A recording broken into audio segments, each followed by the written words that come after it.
आता पाहणार आहोत मोठ्या बातम्या। तिसरीही मुलगी झाल्यानं संतापलेल्या पतीनं पेट्रोल टाकून पत्नीला जिवंत जाळलं। परभणीच्या गंगाखेडमधील संतापजनक घटना।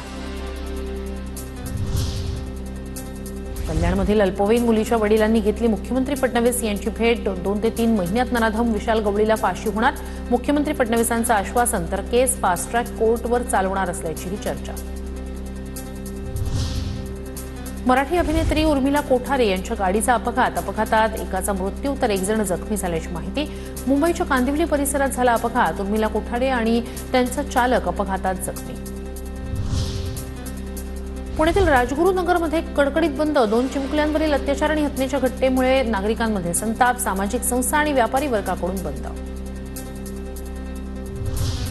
रत्नागिरीतील राजापूरमध्ये 9 वर्षीय चिमुकलीवर अत्याचार। 21 वर्षीय तरुणाला अटक। आरोपीला 4 दिवसांची पोलीस कोठडी। साताऱ्याच्या कराडमध्ये गोळीबारात अल्पवयीन मुलीसह 2 जखमी। पूर्व वैमनस्यातून गोळीबार झाल्याची प्राथमिक माहिती। हल्लेखोर सुरेश काळे रेकॉर्डवरील गुन्हेगार। नवीन वर्षाच्या स्वागतापूर्वी पुण्यात बनावट दारूचा साठा जप्त। कात्रजमधील हॉटेलमध्ये बनावट दारू जप्त। 2घांना अटक। राज्य उत्पादन शुल्क विभागाची कारवाई। मुंबईतील हवेचा स्तर आणखी खालावला। सरासरी हवा गुणवत्ता निर्देशांक 151 नोंदवला गेला। बोरिवली पूर्वमध्ये 151 तर मालाड पश्चिम, माझगावमध्ये हवा गुणवत्ता निर्देशांक 205।